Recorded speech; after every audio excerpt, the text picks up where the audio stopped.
Plus de 1500 candidats affrontaient ce matin les épreuves du concours de CAFOP 2020. Dans cette édition, nous irons à San Pedro pour voir le déroulement de cet examen. Ce 4 juillet, les États-Unis d'Amérique ont célébré leur fête nationale, une commémoration qui se déroule cette année sur fond de manifestations et de pandémie de Covid-19. Bonsoir, bienvenue aux 19h sur RTI 2. On se rend à San Pedro où s'est tenu ce dimanche le concours du CAFOP 2020. 1976 candidats répartis dans 4 centres ont affronté les épreuves. Selon notre correspondant Sam Conan, cet examen s'est bien déroulé. Suivons son point. Concours d'entrée au CAFOP 2020. À San Pedro, ils sont 1976 candidats qui affrontent depuis ce matin dans 4 centres comme celui du lycée moderne Inagui ou du groupe scolaire Clé-Ange, les épreuves de mathématiques, de français et de culture générale. Pour la première matière de ce matin, les candidats jugent abordable. Nous venons de composer en mathématiques, en tout cas c'était abordable. Les exercices étaient bons. En tout cas, il a bien trouvé les exercices, quoi. Donc on laisse tout maintenant dans la main de Dieu. Vous dites que cette année, il y a une particularité. Parce que les années précédentes, il y a de l'affluence et c'est à Abidjan, avec la délocalisation. Vraiment, tout va bien. Et puis les suivis sont aussi abordables. Moi, j'ai trouvé que vraiment c'est bien. Les autorités préfectorales ont sillonné quelques centres pour se faire une idée de l'organisation. Si tout se déroule bien dans l'ensemble, ici au centre du groupe scolaire Clé-Ange, 2 candidats ont été pris en flagrant délit de tricherie. Et nous déplorons des cas de fraude. 2 personnes ont été prises en flagrant délit utilisant le portable et immédiatement le protocole a été appliqué. Ces personnes ont été sorties. Nous avons besoin d'instituteurs probes, d'instituteurs qui apprennent pour pouvoir former de bonnes personnes demain pour le devenir du pays. Le concours d'entrée au CAFOP 2020 se déroule dans le respect des mesures barrières, comme le lavage des mains, le port du masque et la distanciation physique. L'opération Grand Ménage a débuté. Elle a été lancée hier dans les villages de Larabia, Assé et Samou, dans le département de Bonois.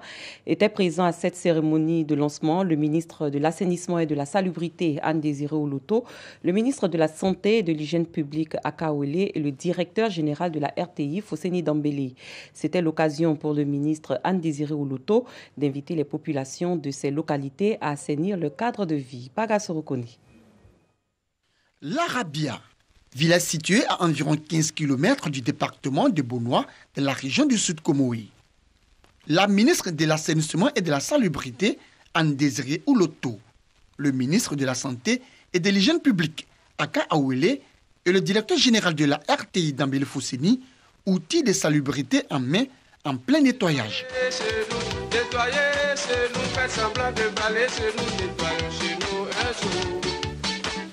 Nettoyons chez nous un jour.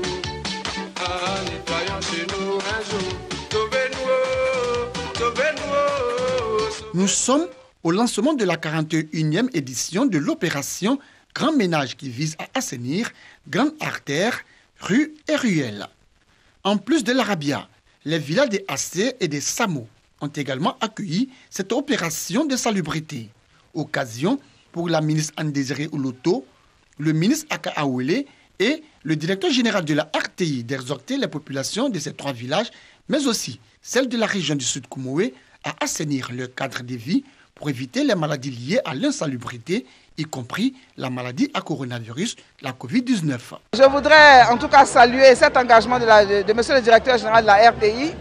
Le grand ménage, je l'ai dit, c'est un instrument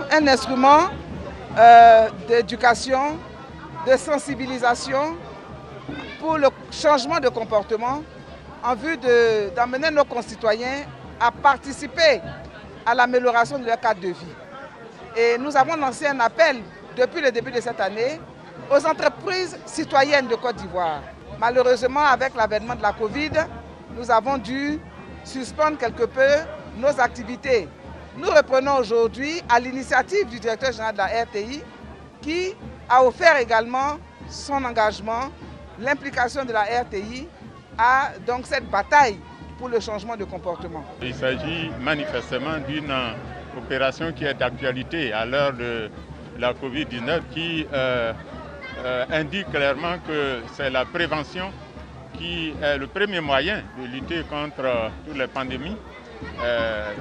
Nous pensons que cette opération est bienvenue et c'est la raison pour laquelle nous sommes là en étant bénéficiaires en tant que président de la région pour le bonheur, pour le bien-être des populations. L'initiative du Grand Ménage est une excellente initiative du gouvernement de Côte d'Ivoire, initiative conduite par le ministère de l'Assainissement et de la Salubrité.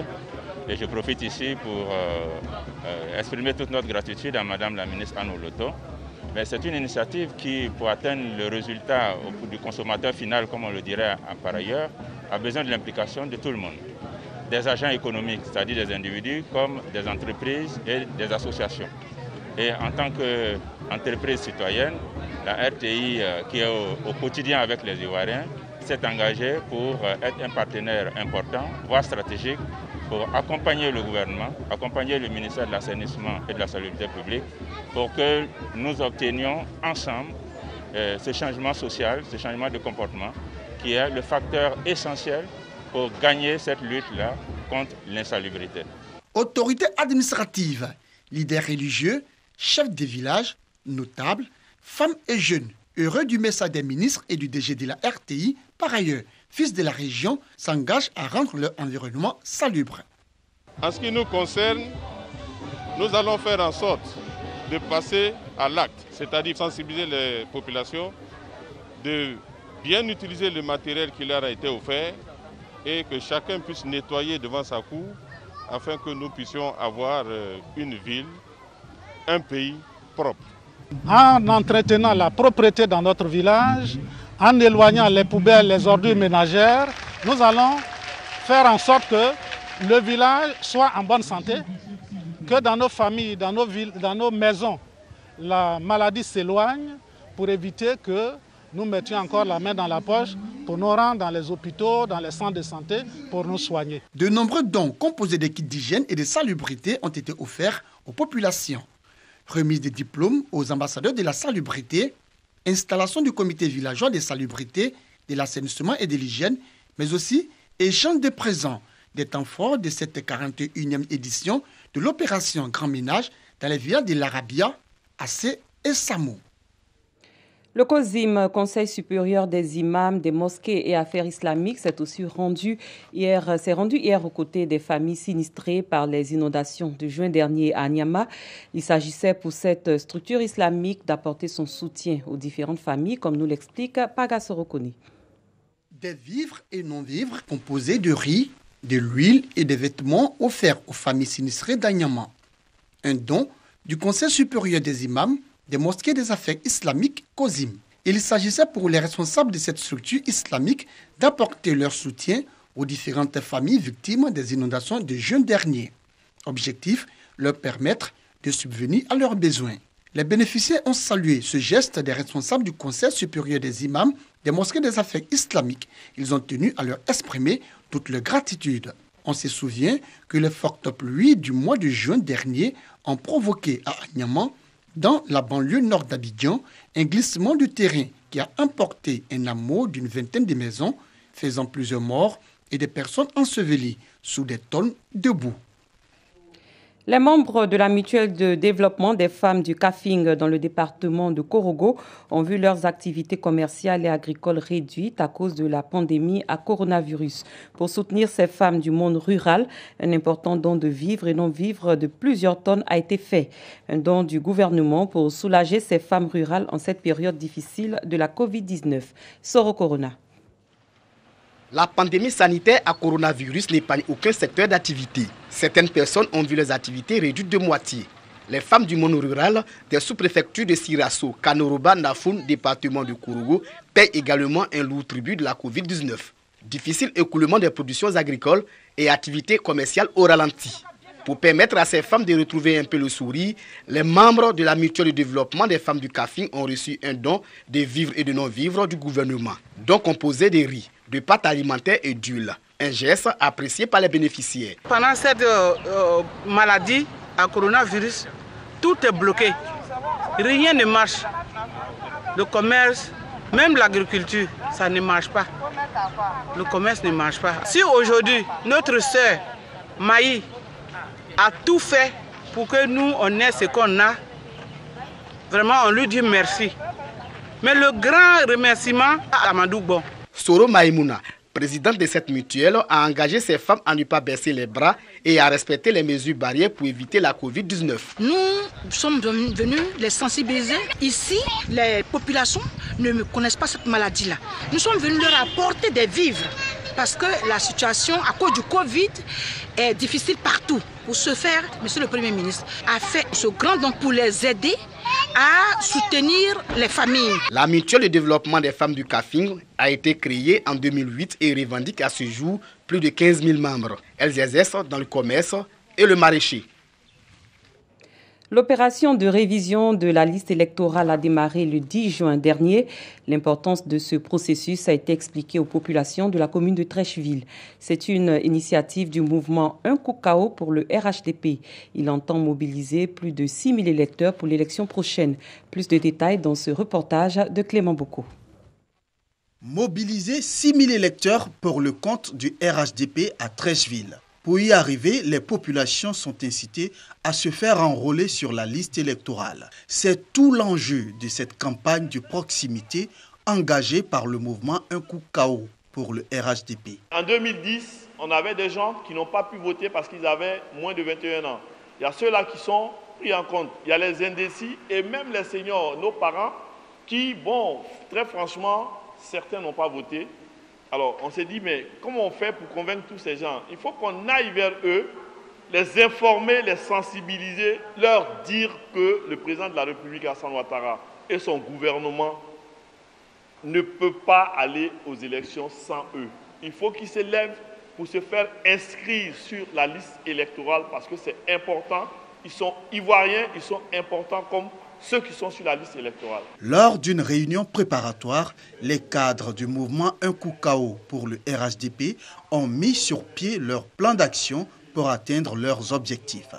Dans les jours à venir, la campagne va s'intensifier pour convaincre les plus sceptiques, selon les responsables du mouvement Un Coup KO pour le RHDP. Ailleurs, les États-Unis ont célébré samedi 4 juillet leur fête nationale. Elle a été accompagnée par des manifestations contre le racisme devant la Maison-Blanche, alors que Donald Trump prononçait son discours aux accents de meeting de campagne. Le commentaire est signé Clément Bocco. Un 4 juillet divisé cette année aux États-Unis. La fête nationale a été marquée par des manifestations devant la Maison-Blanche dénoncées par Donald Trump. Nous ne laisserons pas des foules en colère détruire nos statues, effacer notre histoire, endoctriner nos enfants ou piétiner nos libertés. Nous sauvegarderons nos valeurs, nos traditions, nos coutumes et nos croyances. Nous apprendrons à nos enfants à chérir leur pays pour le construire. Le pays doit aussi faire face au Covid-19 en pleine explosion. Mais le président américain se veut confiant. Nous avons été touchés par le virus venu de Chine et nous avons fait des progrès. Notre stratégie progresse bien. Il apparaît dans une région, refait surface dans une autre. Mais nous avons appris beaucoup. Nous avons appris à éteindre le feu.